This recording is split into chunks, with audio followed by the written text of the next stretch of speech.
ദേശീയ യോഗ്യതാ പരീക്ഷയായ NEET UG ചോദ്യപേപ്പർ ചോർച്ചാ കേസിൽ നാഷണൽ ടെസ്റ്റിംഗ് ഏജൻസിക്കെതിരെ വീണ്ടും രൂക്ഷ വിമർശനവുമായി സുപ്രീം കോടതി.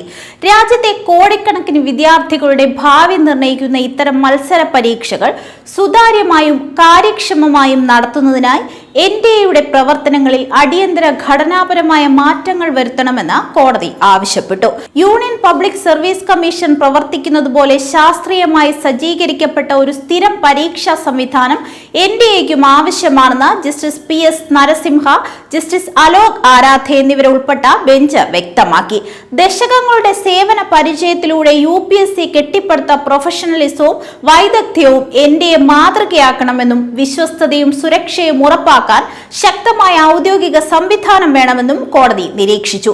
2017 കേന്ദ്ര ഉന്നത വിദ്യാഭ്യാസ വകുപ്പിന് കീഴിൽ സൊസൈറ്റീസ് രജിസ്ട്രേഷൻ ആക്ട് പ്രകാരം എൻഡിഎ നിലവിൽ വരുന്നത്. JEE, നീറ്റ് തുടങ്ങിയ പരീക്ഷകൾ ഡിജിറ്റലായി വേഗത്തിൽ നടത്തുകയായിരുന്നു ലക്ഷ്യം. എന്നാൽ അന്നു മുതൽ ചോദ്യപേപ്പർ ചോർച്ചയും സാങ്കേതിക തകരാറുകളും ഏജൻസിയുടെ വിശ്വാസ്യത തകർത്തു. എൻഡിഎ നടത്തിയ 14 മത്സര പരീക്ഷകളിൽ 5 എണ്ണത്തിലും ഗുരുതരമായ ക്രമക്കേടുകൾ സംഭവിച്ചതായി പാർലമെന്ററി സമിതിയും കണ്ടെത്തിയിരുന്നു. നീറ്റ് ചോദ്യപേപ്പർ ചോർച്ചയിൽ മുതിർന്ന അധ്യാപകർ തന്നെ രഹസ്യ കേന്ദ്രത്തിൽ വെച്ച തുക വാങ്ങി ചോദ്യപേപ്പറുകൾ വിറ്റ സംഭവം എൻഡിഎയുടെ തകർച്ച വെളിവാക്കുന്നു. നീറ്റിനു പിന്നാലെ UGC നെറ്റ് പരീക്ഷകളിലും ഗുരുതര പിഴവുകൾ ഉയർന്നതോടെ പരീക്ഷകൾ റദ്ദാക്കേണ്ടി വന്നു. രാജ്യത്തെ ഏറ്റവും പ്രധാനപ്പെട്ട മത്സര പരീക്ഷകൾ നടത്തുന്ന ഈ ഏജൻസിയുടെ ഘടന പരിശോധിച്ചാൽ നമുക്ക് കാണാവുന്നത് കെടുകാര്യസ്ഥതയുടെ മകുടോദാഹരണമാണ്. ഏറ്റവും അലംഭാവത്തോടെ എൻഡിഎ കൈകാര്യം ചെയ്യുന്നത് ചോദ്യോത്തരങ്ങൾ തയ്യാറാക്കൽ, പരീക്ഷാ കേന്ദ്രങ്ങളുടെ നടത്തിപ്പ് തുടങ്ങിയ കാര്യങ്ങളിലാണ്. ഇത്തരത്തിൽ വളരെ പ്രധാനപ്പെട്ട ജോലികൾ ചെയ്യുന്നത് കരാർ ജീവനക്കാരാണ്. ഉത്തരവാദിത്വമുള്ള സർക്കാർ ഉദ്യോഗസ്ഥർക്ക് റോളൊന്നുമില്ല. ഇത്തരത്തിലുള്ള കരാർ ജീവനക്കാർ തയ്യാറാക്കുന്ന ചോദ്യപേപ്പർ, അവർ കൈകാര്യം ചെയ്യുന്ന ചോദ്യപേപ്പറുകൾ പരീക്ഷാ പരിശീലനം നടത്തുന്ന കോച്ചിംഗ് സെന്ററുകളിലേക്ക് ചോർന്നുപോയാൽ ഏജൻസിക്ക് എന്ത് നടപടിയാണ് സ്വീകരിക്കാനാവുക? ഇന്ത്യയിലെ എൻട്രൻസ് പരീക്ഷാ കോച്ചിംഗ് വ്യവസായം ഇന്ന് 1,32,000 കോടിയുടേതാണ്.